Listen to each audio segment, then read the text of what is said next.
Okay, before we get started with setting your 2022 goals, I wanted to talk about something we're starting in February called Dev 30. I've been teaching people to program for a long time now, and oftentimes people don't make it through the very first part of learning to code because they fail to realize that learning to code is a whole person experience. Here's what I mean. Oftentimes when you're learning to code, you're going to doubt yourself. You're going to ask, do I really have what it takes? You're going to realize that your attention span is small and your ability to focus is weak, and you're going to become overwhelmed that you'll never get there. That's because you're in the hardest part. Learning your first programming language, going from 0 to 10, is the most difficult part, and it's going to take your whole self to get there. So for that reason, we are creating a 30-day cohort-based JavaScript course that's going to go above and beyond just learning JavaScript. And we're going to be focusing on 4 areas: your skills, your mindset, your habits, and your network. At the end of this, you'll know the complete fundamentals of JavaScript. You'll have a plan for what's next for you in tech. You'll belong to a network of other builders, and you'll be empowered to build the future. This first one, which starts on February 14th, will cost you nothing. And if you complete all the objectives, basically 30 days of checking in, working your butt off, learning in public, working on your habits, and learning JavaScript, then you'll be eligible for a massive discount to Parsity, our online code school, if you want to take that next step and become a software engineer. Now, we're not releasing the details yet on how big the discount is, but it's going to be in the multiple of thousands of dollars discount. So we really want people to get serious about building, to get serious about learning to code, and to change their lives by kicking things off with this 30-day sprint that you'll do with a community of other people learning JavaScript. So to find out more, go to dev30.xyz. That is dev30.xyz. dev30.xyz. You can apply there. Again, we start on February 14th, and I am personally looking forward to working with a lot of you.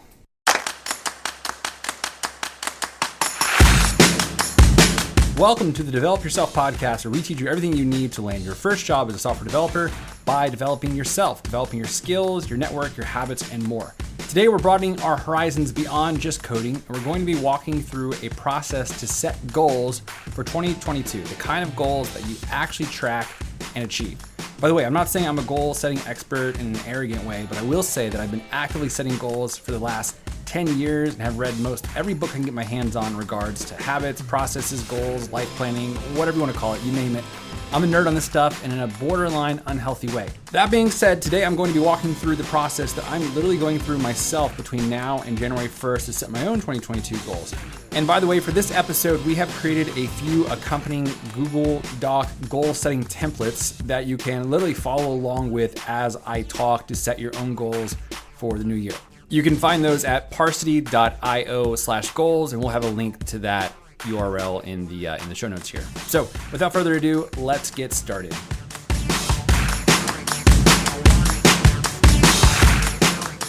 There are few things that I'm more excited to talk about than goal setting. It's probably because of the impact that setting and tracking goals has had in my life. You know, let me just say that I don't think I've had a perfect year ever where I've achieved all the goals I've set, but the process in and of itself is worth its weight in the time that you're going to put into it.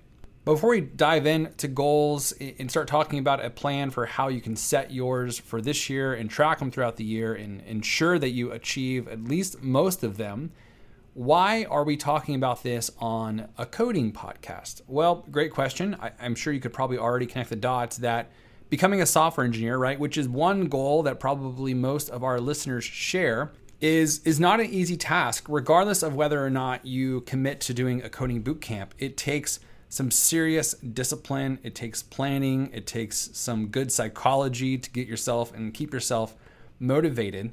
And I'm willing to bet that as soon as you achieve that goal and land your first job as a software engineer, you're going to be hungry for more goals, setting new ones in every area of your life, in your health, in your finances, in your relationships. And so that being said, flexing this muscle of setting and achieving goals, regardless of whether or not you've achieved the goal of getting a job as a software engineer, is going to be good practice, and it's going to get you ready for achieving that goal as well. And by the way, I'm sure your motivations for becoming a software engineer also include a variety of other goals, right? It might be flexible job and work so you can invest time with your family and friends. It might be flexibility as far as where and when you work, or your financial future, your mental health, and enjoying the work that you do and having fulfillment of it. Maybe you have aspirations of entrepreneurship, and becoming a software engineer is a step toward that goal. But regardless of all of this, I am sure since you're listening to this podcast, you are the type of person who does set goals, or you want to start setting goals. So you're in a good spot either way, because we are going to go into a deep dive in this episode of setting some goals for 2022. One more thing I want to say before we get started here is episode 4 of this podcast, which is titled How to Focus When Learning to Code. It kind of breezes over this idea of annual planning, annual goal setting. And it's part of that larger framework, right? In that episode, we go through, hey, how do you take a step back and plan out the next 10 years of your life, and kind of think about where coding fits into that, so that as you're trying to learn how to code, you connect that to this. So this is going to be a deep dive into, and we didn't really go into it in that episode, of what it looks like to set your annual goals, which I think are probably the most important part of kind of this achievement cycle. And when I say achievement cycle, I mean, for me, I do a life plan. So it's 10 years, 5 years, 3 years, 1 year kind of picture of what I want to achieve over these next kind of time buckets of my life. Then I do annual planning, and then quarterly planning, and then weekly planning, and then daily planning. And the life plan, the 10-5-3, that's kind of big picture. It doesn't actually start getting into what you need to actually do. And this is why the 1 year is so important, because 1 year is a large enough yet small enough unit of time where your dreams and aspirations can actually become practical, and you can take real steps toward quarter by quarter, week by week, toward achieving these goals. So anyway, they can be a little bit more ambitious, if that makes sense. And ambitious is exciting, and exciting is part of what is going to enable you to achieve goals. You're not going to be excited to set a goal of brushing your teeth every day, because hopefully you already brush your teeth every day. But you might be excited of setting a goal to save $10,000 this year, something big and exciting, or perhaps to start a business. So anyway, for some more context, go check out episode 4 after you listen to this one. That being said, let's dive in. Okay, for me, the last 12 years, I said 12 years, I think around the time that I graduated college, or even a little bit before that, a couple years before that, I started doing some significant annual planning. It was a mentor of mine who kind of just walked me through a few different questions. That's the way it started with me, was annual questions of like, what are the things I want to do? What am I thankful for? Kind of reflection and planning. And it was real basic, but it was very helpful for me to start thinking about my life as something that I have some agency in, which is an important part of this whole process. Some parts of your life you control, some parts you don't. So let's make sure that we're controlling what we can and then letting go of what we can't, right? That just helps us maintain some base level mental health. If we start getting anxious about stuff we can't control, then we've got an issue. And if we start blaming other people for the stuff that we can control, we also have an issue. So this is part of that, right? We're taking control of what we can, whereas realizing that some of these things are going to be affected by outside factors that we can't control. And we're not going to get all bent out of shape if we can't, achieve these goals because something happened in the world. A great example is 2020. I had some 2020 goals, and some of them were not achieved because everything shifted, right? The pandemic caused everything to change, and I just couldn't control that. So I just could not get too bent out of shape with it. So that being said, annual planning, I think, has literally changed my life. In the last, 10 years, I've gotten married, had 3 kids, raised venture capital for 3 different organizations, started 3 different companies, moved internationally twice. And, this year I'll be celebrating 10 years of marriage. I have no debt, and I'm not any, let's see, how do I say this? I'm not the fittest guy in the world, but my body is probably the same as it was 10 years ago. So I haven't got any fitter, but I think for, approaching middle-aged guy with 3 kids, I'm going to check that off as a win in the fitness area. So that being said, my life obviously isn't perfect. There's all kinds of crap that I have. And, to be frank, I've gone to counseling, and I deal with it. But I think the most accurate way to say what I'm trying to say is to say that I feel like on a day-to-day basis, I feel more connected to my bigger picture values, meaning of life, vision, goals than I think most people do. And part of that, is not my doing. Most of that's not my doing at all. It happens to be the privilege I've had, the influence of the people around me. But that being said, I think in terms of the things that I can control, this annual planning thing has made the biggest difference of anything I've ever done in my life. Even if I don't achieve all my goals, like I said earlier, it's going to pay out massive dividends for you just by doing it. So if this sounds attractive to you, if you want to live a life where day in and day out, you feel more connected to bigger picture goals, ambitions, values, meaning of life stuff, then this 4-part process of planning your 2020 goals is definitely going to be rewarding for you. Okay, so let me give you an outline for where we're going. We have 4 parts. The first part here is reflection, right? You're going to reflect on the year 2021. Part 2 here is dreaming. You're going to step away from yourself and just really think about what it is that you want in your life. Part 3, we're going to do some brainstorming, right? We're just going to create some ideas for goals using a few different categories we're going to set aside for you. And then part 4 is the actual goal planning system. So I'm going to walk you through exactly how I plan and track my goals. And we'll even include the same template I use. If you go to parsity.io/goals, you'll find a little blank template. And this is the exact template I use for setting my own goals. Okay, so getting into part 1 here, our reflection. But before we even do that, I want to stress that you should plan probably between now and I'd say mid-January, right? I think mid-January is still a great time to plan for 2022. I don't know what you have going on the next couple of weeks, but it's a great time to set aside an entire day. And I would, if you could set aside an entire day, take a day off work, take a Saturday or Sunday, get your family to let you go, get off somewhere where you've got, if you need your computer to type, get your computer, get away, sit in a coffee shop. This is what I love to do. I mean, there's a few things actually I love to do more than this, is to sit in a coffee shop and have the whole day to drink coffee and think about my goals. So assuming that you've got that set aside, the first part of this is reflection, right? We want to reflect on the year 2021, get our bearings, right? And we want to make sure, by the way, that some of our goals here, they're going to be ambitious, but we want them to be realistic. So if in the year 2021, you made $70,000, one of your goals probably shouldn't be to make $1 million in the year 2022. I'm just saying it's a large jump. So part of reflecting is going to be good for making sure your goals are realistic, but it's also going to give you some ideas for, hey, what went well? What should I do more of? And then really, what should I do less of, right? What didn't go well and what do I want to change? So for a good reflection, I like to get out a few different tools because a year, honestly, is a long time. And you probably don't remember the entire year or how many things you actually did or big events that went on. But what we're trying to get at is you ultimately want to take a look back at the year and think about all the important things that happened that had impact on you. So for that, I like to get out my calendar. Maybe that's your Google Calendar or paper calendar. Wherever you keep your events, just kind of remind your brain and refresh yourself of the different big events that you had, maybe trips you went on, holidays, whatever it is. Maybe a journal. If you keep a journal, it's great to look back through your journal, kind of flip through, get an idea of what you did, maybe month by month. What were the big things that happened?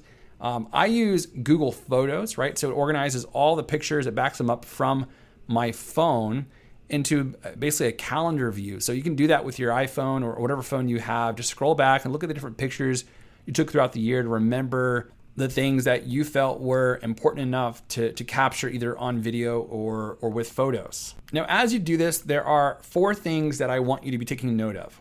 1, note the lows, right? What are the low points of the year? You can do this month by month. No need to get too detailed. We just kind of want to get themes here, right? That's what we're looking for. I wouldn't spend more than 30 minutes doing this. this whole thing for the reflection part, 30 minutes, maybe even an hour if there's some really big things that happened. I think if you had a significant death in the family, some large losses, then this reflection part might be pretty difficult. Also note the highs. What were the big wins? What were the most exciting, most fun things that happened to you? Oftentimes for us, the last few years, we've done a family vacation where just me, my wife, and my 3 kids, we go to the beach for a few days. And that's usually a high because it's just us. We don't have anything to do, nothing to focus on, no distractions. So that might be something that you write down, something like that. Number 3 here, write down what you think you did well in, right? Spend some significant time thinking about the wins and not thinking about the losses or what you didn't do well in, because we're going to get to that here in a minute. But what did you achieve this year? Were you just simply faithful in some areas of your life? And then lastly, number 4 here, write what you wish you would have done differently. Do you wish you would have spent your time differently? Do you wish you would have read more books, had more time with your family, worked harder, got distracted less, stayed off social media more, watched less Netflix, whatever it is? What do you wish you would have done differently? All right, so once you have those 4 things down, the lows, the highs, what you did well in, what you wish you would have done differently. And again, it's not an exact science here. You're just trying to get themes for, hey, what was 2021 all about? Once you're done with that, we're going to move on to the next phase, which is more exciting than this. It is part 2, and it's called dreaming. Now, I'll be honest, this part is often difficult for people, not because they don't like to dream. I think a lot of us like to daydream and think about things that are possible in the future. But I think most of us are guilty of not being ambitious enough or dreaming enough. Many of us are so limited by our past experiences that we think it's going to shape our entire future. And this might sound a little bit hokey, but you don't have to be limited by what you have or have not been able to do previously. As we look into the year 2022, we are trying to make significant change, but we're not trying to make intense or drastic change. It's more about consistency. And consistency is possible. Anyone can be consistent. And that's what really affects big change, consistently moving in the same direction for a long period of time. So that being said, there are 2 practical ways here that we are going to do some dreaming. One is by looking at our life plan. So if you have a life plan and you've mapped out the next 10, 5, 3 years, get that out now and start looking it over. If you don't have one, don't worry. Another word of caution here is a lot of us are hesitant to dream big because we think about, what happens if we fail? Will we be very let down and depressed? And let me just say right now, we're going to cover that here in a bit. And I'm going to talk about ways that we can avoid that kind of fear of failure, depression cycle. Right now, I'm just going to ask you that you take some risks, right? Risk dreaming and being honest about what it is that you want and the life you envision. So life plan is the first practical way we can do that.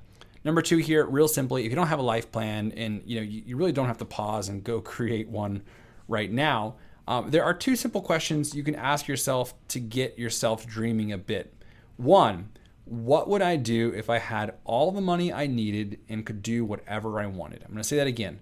What would I do if I had all the money I needed and I could do whatever I wanted? It's a little bit open-ended. It doesn't necessarily ask, what would you do this year?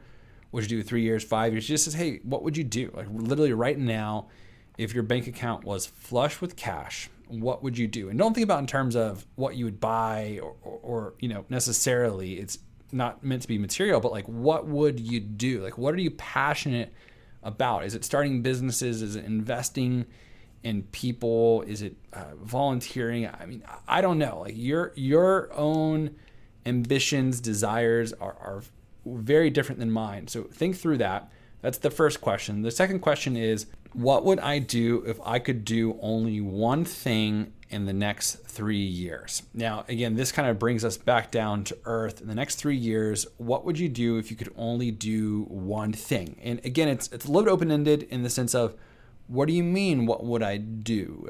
Would you get very fit? Would you patch up relationship with somebody in your family? Would you have some large career achievement? Would you move to some place?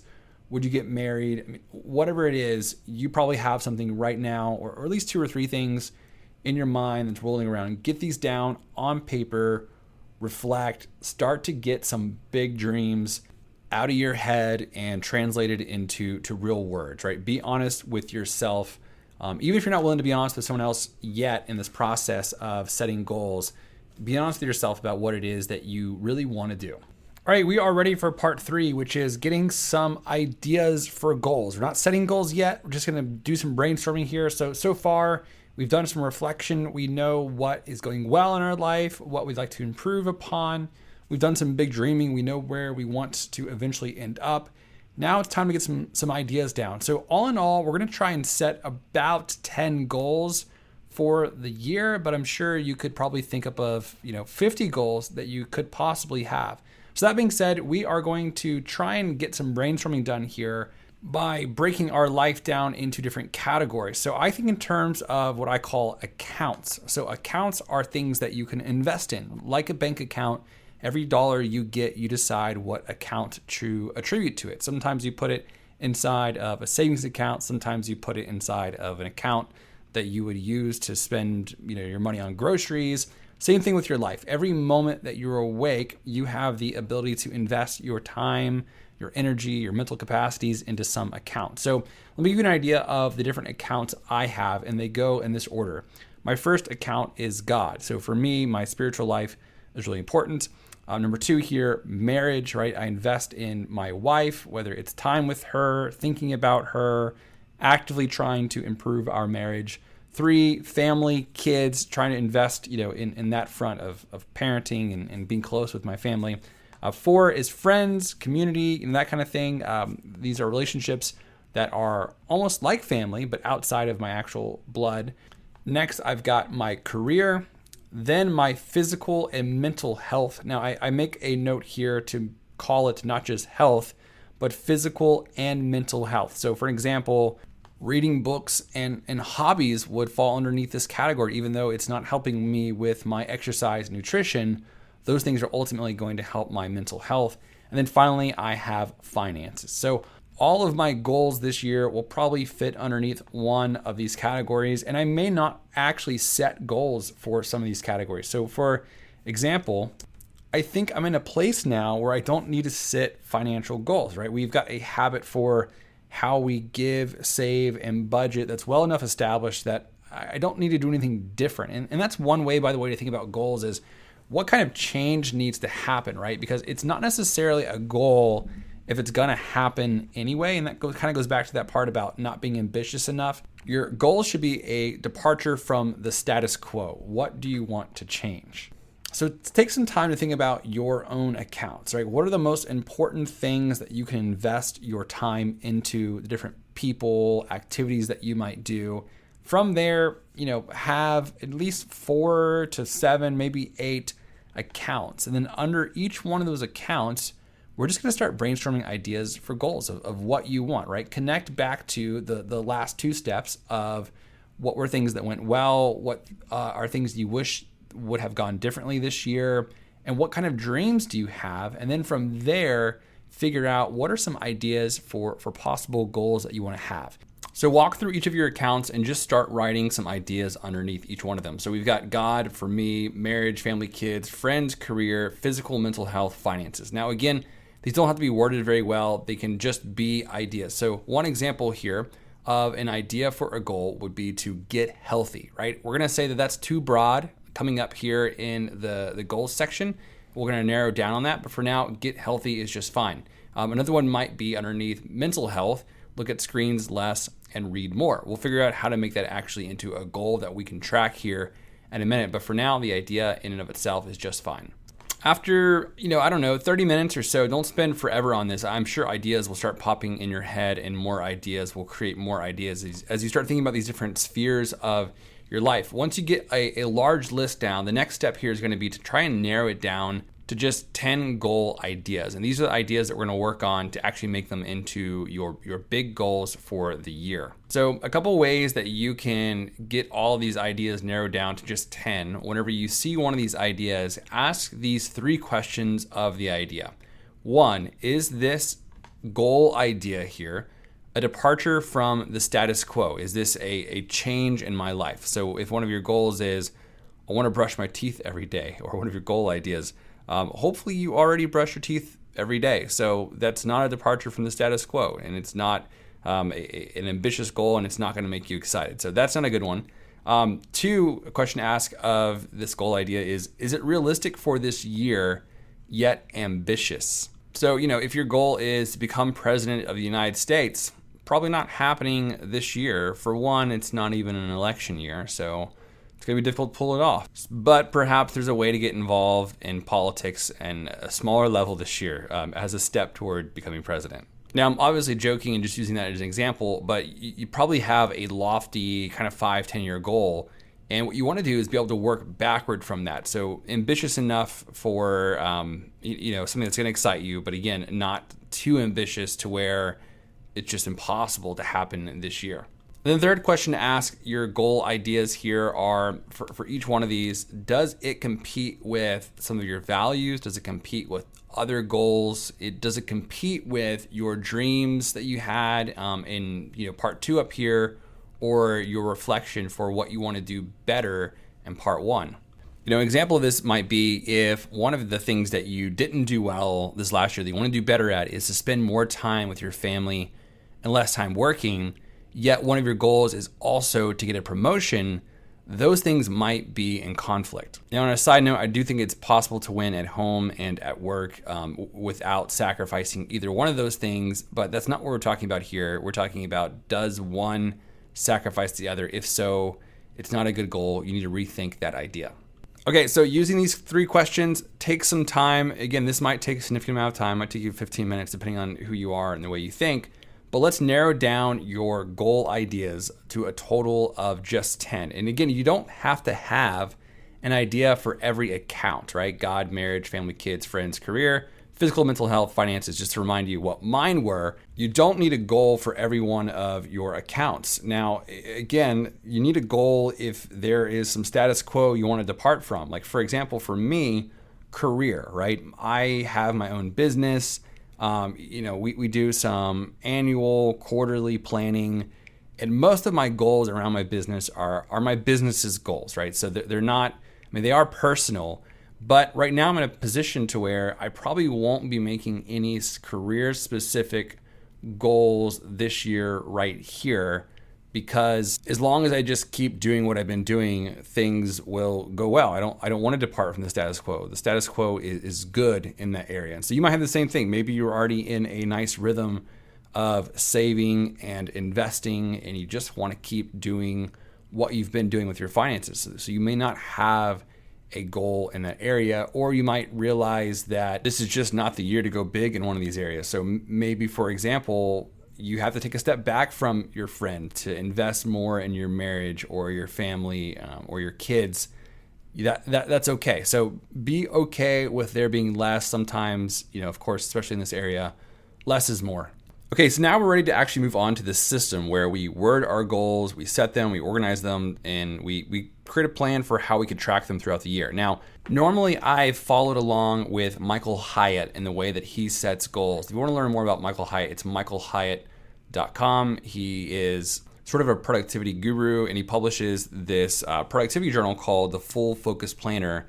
And in that, he walks through this goal setting process. So we're not going to be using that process exactly or that template, but this is sort of based off of the same idea that Michael Hyatt puts out there. And one of the things he talks about at this kind of point in the planning process, and he doesn't even actually have a process necessarily, but he talks about identifying whether your goal is a habit goal or a milestone goal. And he might use the word achievement goal. So is it a habit or is it a milestone? And I'm going to actually try and urge you to make as many of these goals as you can habits, because probably what needs to happen in here is you need to have some significant life change in order to make these new things happen. And that starts with habits. And we're not going to go too deep into habits right now, but one recommendation I'd have for you is a book called Atomic Habits, perhaps the best book ever written on establishing habits. So again, that's Atomic Habits by James Clear if you're looking to get into it. Okay, so we're going to try and make as many of these habits as possible, and then we're also going to associate milestones with them. So for example, if one of my goals here is to teach my kids guitar, then that is a milestone, which, by the way, here in a moment, we're going to walk through how we could actually make this a little bit better. Instead of teach my kids guitar, right? That's kind of abstract. Like, what does it mean for my kids to be taught guitar?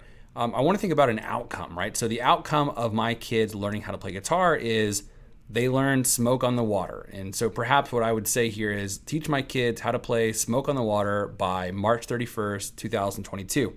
Now, March 31st rolls along. If they can play Smoke on the Water, I know for sure I've achieved the goal. If they haven't, then I have not achieved the goal. But I think what's better than that is to establish the habit that's going to lead to them being able to play that. So the habit might mean, hey, every Sunday afternoon at 2 p.m., I spend 30 minutes teaching my kids how to play the guitar. That is a habit to establish. And then I think we can associate a milestone with the habit as well. And the milestone is going to be, well, hopefully by March 31st, they can play Smoke on the Water. That way, if we get to March 31st and we've achieved our habit every week since the beginning of the year at 2 p.m. on Sunday, I've done a guitar lesson with them. If they still can't play Smoke on the Water, something's the matter, right? And that's good. That's a good thing. We now can adjust either our timeline, we can adjust the strategy. I could figure out, what are the inputs, me teaching them guitar, that aren't going well. If there's a different curriculum we need to use, maybe it's just harder to teach a 5 and 7-year-old how to play guitar. So anyways, those are all good data points to keep track of. So again, with each of these goal ideas, hopefully you've got, 10, maybe 7 to 14, however, kind of hovering around 10 of these ideas that you narrowed down from before. Walk through each one of them and to see if you can make it into a habit. Now, there are going to be some of these in which you can't make them into a habit. It's just going to be a milestone. So one of those that I had a few years back was to do a guy's backpacking trip. I realized that my wife had a lot of friends, but all of their husbands were kind of awkward and disconnected, and we never really hung out. So I just went on a limb and I said, okay, I'm going to do a weekend backpacking trip. I'll do a whole list. I'll give instructions for those who've never been backpacking. I am not a super avid outdoorsman, so I don't know much about this myself, but we're going to go into the woods, we're going to drink bourbon, we're going to sit by a fire, and we're just going to hang out.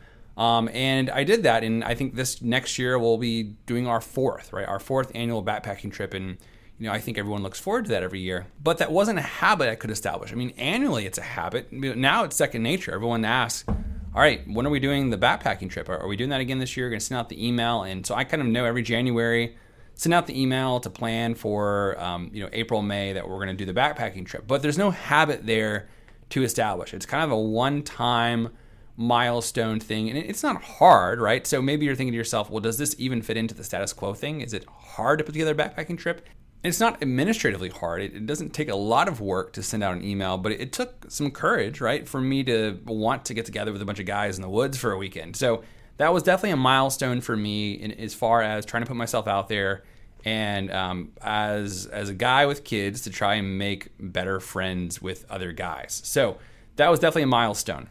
So again, to reiterate, at this point, you're going to walk through every one of your, quote, goal ideas. And we haven't even worded them yet to actually be good goals yet still, so don't worry about that.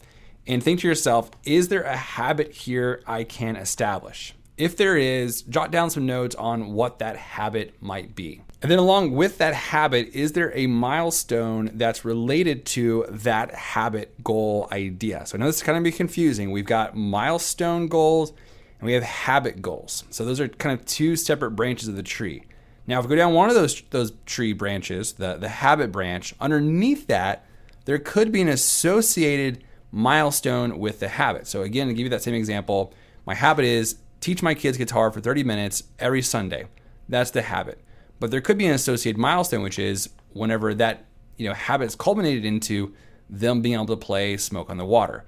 Whereas on a separate tree branch, we've got milestone goals. One of those goals might be to plan a guy's backpacking trip for May of this year. There's no habit associated with that. It's just a milestone goal. And now there's another kind of goal here that we could think up, which is just a habit goal, right? It doesn't culminate into a milestone at all, right? For example, maybe your habit is read one book every month, right? So maybe the milestone here would be read 12 books the whole year. So you could word it whatever way you want, but in this case, I would say that the important piece is drill into the habit, because the habit here, rather than just the 12 books a year or a book every month, is, how often am I reading every week? Do we need to change our evening routine so that instead of watching Netflix whenever I get into bed, I get into bed and for 30 minutes, literally just 30 minutes, I read a book, and maybe I put the book on my nightstand, etc. So anyways, those are kind of 3 different ways that we can word these goals. It's a habit goal that has an underlying milestone. It's just a milestone goal that doesn't need to establish a habit, or it's just a habit that doesn't need to culminate into a milestone necessarily, right? And so, think through what those might be, and start to make notes on which of each is which. And we're going to now walk down each one of these 3 different goal types. And by the way, it's okay if you don't have some of these goal types. So if you don't even have any milestone goals, or you don't have any habits that don't have underlying milestones, or if you don't have any habits with milestones, which I think you should, you probably do. That's going to be the most common one. It's okay. Okay, so now that we've got all of our habit goal ideas and our milestone goal ideas, and we've established which is which, we're going to walk through the year and think through timing, right? We want to put a due date on these goals or on these habits to establish, so that we're not trying to do everything all at once and there's something left for the end of the year. So for this, we're going to think in terms of quarters, right? We're going to break our year up into 4 different quarters. We've got Q1, which is of course January through March, Q2, which is April, May, June, Q3, July, August, September, and then Q4, October, November, December. So we're going to try and break up these goals and say, which quarter do we want this to happen in? So if it's a milestone, which quarter do we want this milestone to be achieved in?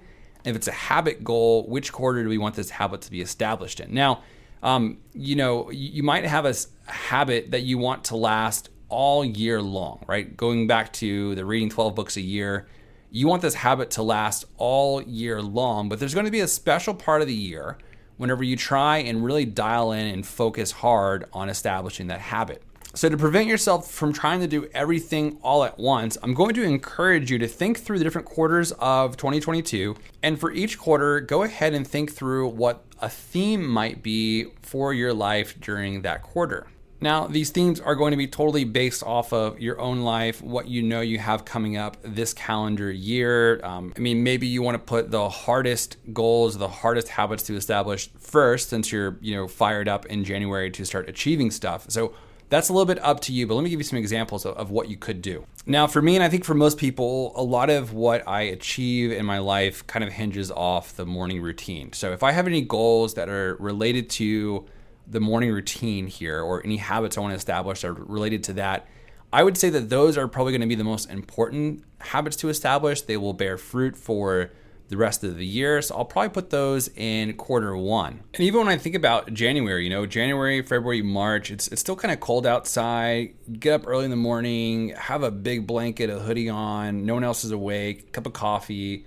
I'm thinking about, mental health, morning routine, inner peace. Those are all different ways to word. And that might sound cheesy to you, but just go with it.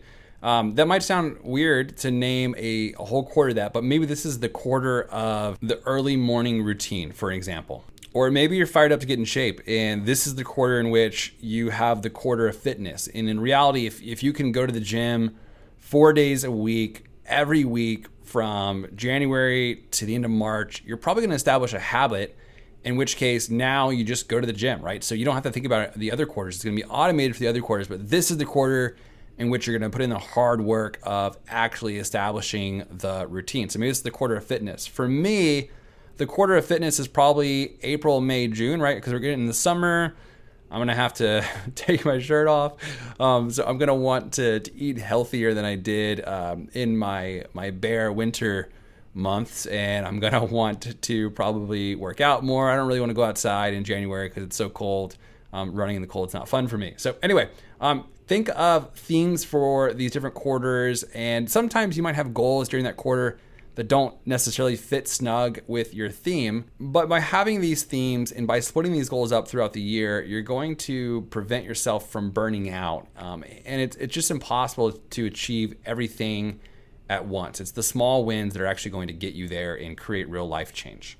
Okay, so let's review where we're at, because to be honest, the way we've worded these goals, it's still vague, and that's intentional. So we've got goal ideas. We've got hopefully around 10 of them. You might have a little bit less, a little bit more than 10 of them. You've established if it is a habit or if it is a milestone goal already, right?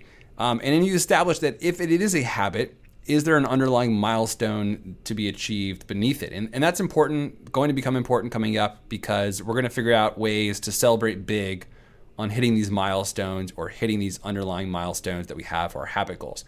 Okay, and then on top of figuring out if it's a habit or if it's a milestone, we've also decided which quarter are we going to zero in on this goal, on this milestone or habit, so that we spread these out in a way that makes sense. We've even named each of these quarters. We've given it a different theme. Okay, so now we're going to dive into each one of these goals a little bit more. So for each goal, what I want you to do is to create a separate piece of paper, a separate note, whatever it is. So if you're using Evernote, I would create a different note for each goal.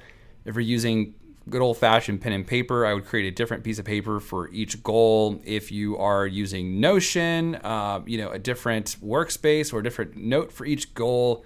If you're using Google Docs, a different doc for each goal. You get the point. So at the top of the note or piece of paper or document, I'm just going to say document from here on out, write the name of the goal and what quarter you're going to try and achieve it in. So for example, one of my goals back from 2019 was create a savings plan and review finances every week. So that was the name of the goal.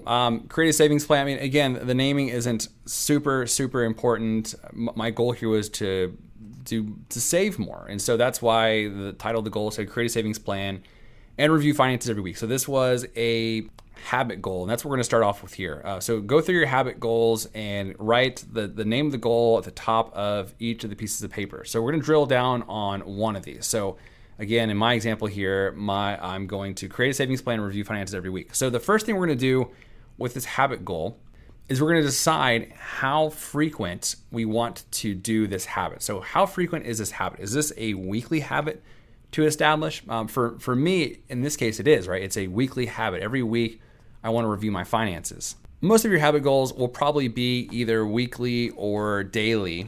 Even for your monthly goals, right? You want to read a book every month. What you're really saying is you want to establish a habit, probably a daily habit. Maybe it's 4 days a week in which you read books. Okay, so once you've written down how frequent this is going to happen, and by the way, if you want to just say it's 4 nights a week, you can put that, right? It doesn't have to fit into this template that I'm making you abide by. So underneath that, underneath the frequency, you write down what the milestone is, right? So if this is one of the habit goals that has an associated milestone, write down what that milestone is. So for my savings goal or the savings habit I'm going to establish by reviewing my finances every week, I am going to have the milestone of, by the end of the year, I want to have saved, for example, $6,000, right? So that means on average, I'll have to save $500 a month. I'm going to do that by reviewing my finances every week, kind of making sure I'm not overspending in areas so that I can make sure I save my money. Now, if this habit goal does have a milestone, beneath that, we're going to write how you'll celebrate. Now, if you find yourself thinking, I don't really want to celebrate this, it's not that big of a deal, then your goal's wrong, right?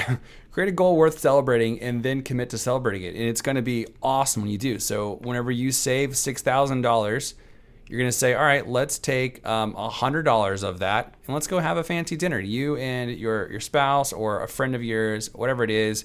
Trust me, if you've saved $6,000, you've proven yourself that you can live without more than $500 a month. Then you can take $100 and you can go celebrate and buy yourself a nice fancy dinner. So beneath how you celebrate, you're going to write what your time trigger is for this habit. Now, this idea comes from James Clear, his book Atomic Habits, and he talks about how we can stack our habits. So we can stack our habits on habits that already exist. For example, every night I make coffee, right? I make coffee for the next morning and I put on a little timer so that by the time I wake up, if I wake up at 5:30, there's coffee made. My time trigger for this is putting my kids to bed, right? So I put my kids to bed every night at 7 p.m. There is not a single night that goes by in which I don't put my kids to bed. There will never be a night, until they get older, that I will not put my kids to bed. So if I want to make coffee every night, then I just create a habit that says, okay, whenever I put my kids to bed, I make coffee.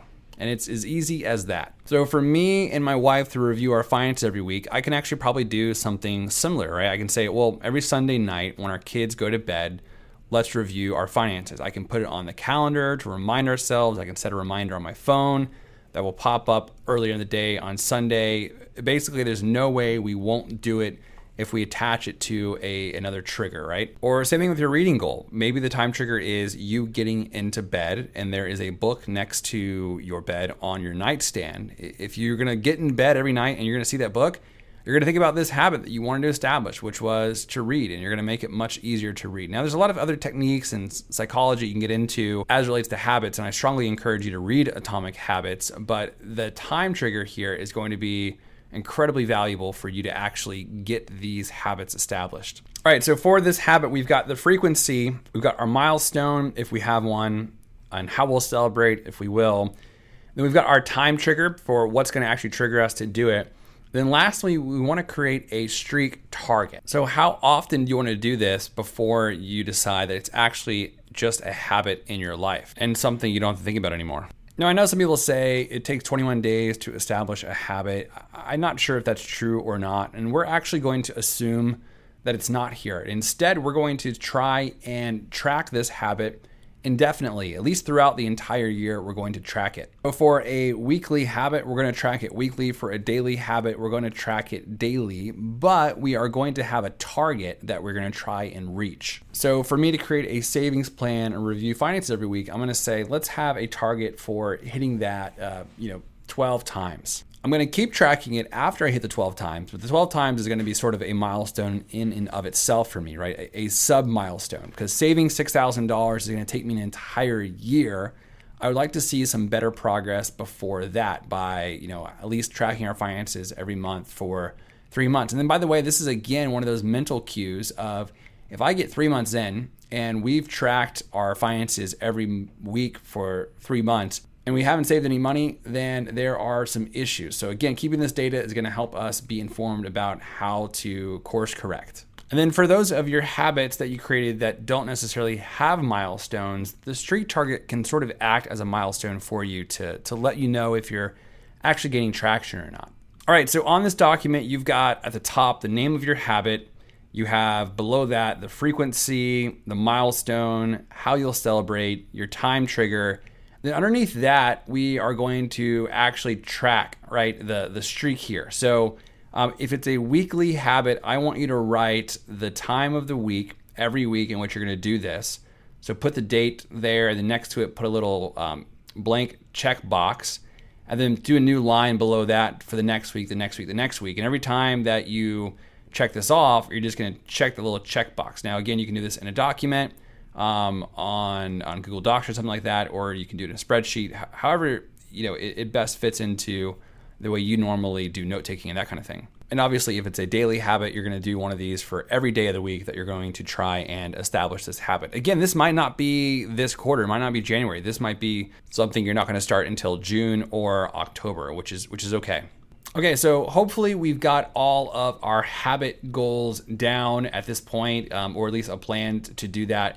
Now let's switch over to our milestone goals. Again, these are goals which don't necessarily have associated habits. My example was planning a guy's backpacking trip in 2022. So for these goals, do the same thing. We're gonna get a blank document. At the top, we're gonna write the goal name. We've already decided which quarter it is, but by the goal name, put the due date, right? So when do we wanna have this by? So for example, plan a men's backpacking trip by February 2022. I would want to have it planned by the end of February. So maybe it's February 28th, so that in May, it gives everyone plenty of time to get their schedules together. In May, we can actually go on the trip. And then below that, we can skip all the other stuff, right? We don't have a frequency, we don't have a trigger, and the milestone itself is the goal, right? So this is a milestone. So we don't have an associated milestone. So the only thing you really have to write here are your next actions, right? What are the next actions that you're going to take in order to achieve this goal, and they're probably going to look like this. What is the next action? And what's the due date of the next action? And so this should be filed into whatever productivity system, to-do list kind of thing that you already use.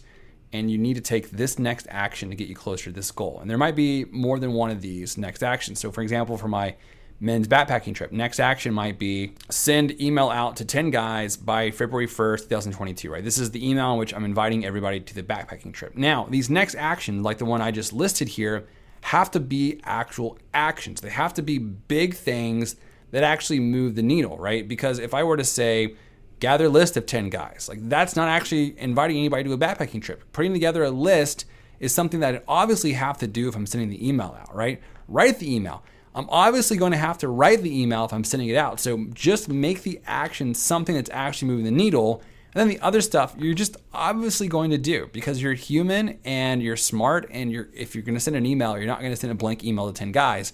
You're going to write it. You're going to be thoughtful. You're going to gather a list, etc. So make these actual actions, not just busy work, stuff that's actually going to move you toward this milestone goal. And that's all I would put at this point. I would just put the name of the goal, the due date. Obviously, you have what quarter it's going to happen in, and then your next actions for that milestone goal. Now, there's some other optional things you can put underneath here that I've seen Michael Hyatt do. For example, you could put what your key motivations are. You could create a little section for progress reports so that every week when you do your weekly planning, you can kind of assess your progress on it. You can have a section beneath it for random notes. But I'm going to leave all that up to you. I want this to be as simple as possible for you. All right, we're about done here. Two things left we're going to do. One, we're going to review everything that we've gone through. And then two, we are going to talk about the weekly review and how it is vital to you actually achieving these goals. So to review, part one was our reflection. We went through our calendar, our journal, all the things that we could find from 2021 to try and reflect on it. We went through the lows, the highs. We wrote down what we did well, what we wish we would have done differently. Then we went into dreaming mode. We looked at our life plan, if we have one. If not, we asked these two simple questions of ourselves. What would I do if I had all the money I needed and could do whatever I wanted? And then what would I do if I could only do one thing in the next 3 years? We got an idea of where we want to go in the big picture, 5-10 years from now kind of time frame. Then part three was our goal ideas. We broke up our life in terms of accounts. We thought about, hey, what are the things we want to invest in or that we do invest our time in? My example was God, marriage, family, kids, friends, career, physical, mental health, and finances. And then underneath each one of those categories, we wrote some ideas for goals. We decided that these goals, one, must be things that are a departure from the status quo, two, realistic yet ambitious, and three, they must not compete with our values, dreams, or any other kind of reflection that we've done up to this point. Then we attempted to take all these different goal ideas from these different categories and narrow it down to around 10, probably 7 to 12, a little bit more, a little bit less is just fine. And we even talked about how we don't need to have a goal for every account this year. Then once we had this smaller list, we walked through each one of them and we said, hey, is this goal idea, is it a habit or is it a milestone? Or maybe it's a habit with a milestone underneath it, or maybe it's a habit without a milestone. Once we figured that out, we then went through our year quarter by quarter and thought of a theme for each of those quarters. Then based off of those themes, we tried to spread those goals out throughout the year so that we're not overwhelmed at any one point in time in the year. Now, once we'd broken these goals down, we started to do a little bit more work on the goals themselves. We had a different document for each goal.